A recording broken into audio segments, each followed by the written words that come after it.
In this video, we'll discuss on how adversity builds character with Elaine Kung. Enjoy! Now, actually, more than ever, race has become a really prevalent issue here in America, and I'm sure that you've gone through some of the true struggle of being an Asian American here, and if you could expand on that. Yeah, Irene, indeed.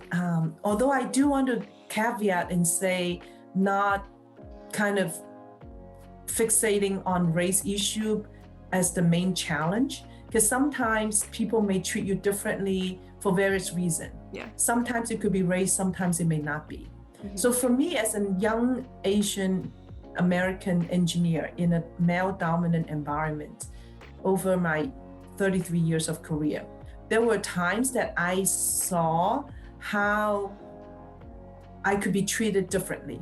For example, in meetings, if I were to speak up, I could be treated as not there, kind of invisible. People couldn't see me and they couldn't hear me.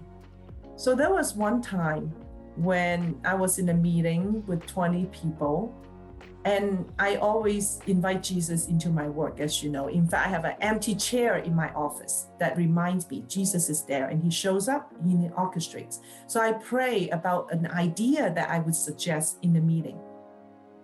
So I thought it was a good idea, and I made a suggestion. And after I made a suggestion, it was cricket, silence. No one saw me, no one heard me, and then moving on.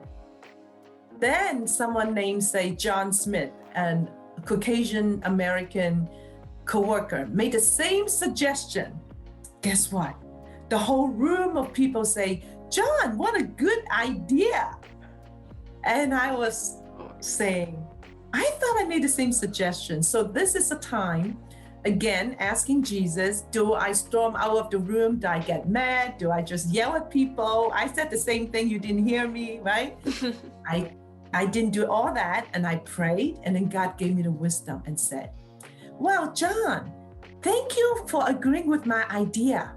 Let's work on this project together and make it a success for our group and contribute to our company. So that is something I learned from Matthew 10:16, saying that we need to be shrewd like a snake and be innocent like a dove. So we don't need to be stepped on, taken advantage of.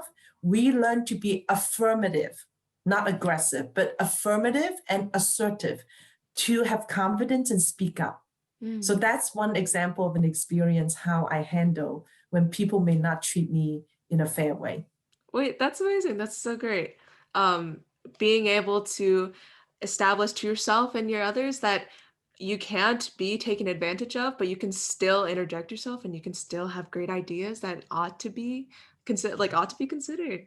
That's amazing. Yes, exactly. So I encourage all you young people to work hard, persevere, not to be afraid of challenges like all the challenges I've experienced, because God does not waste anything. He's going to use every challenge to build you up and build up your ABC. Adversity builds character. And you're going to come out strong, better than ever you could be, and become assertive and be proud of what you've done. And none of this is going to be wasted. So keep up the good work, Irene. Thank you for the opportunity to share. Thank you so much.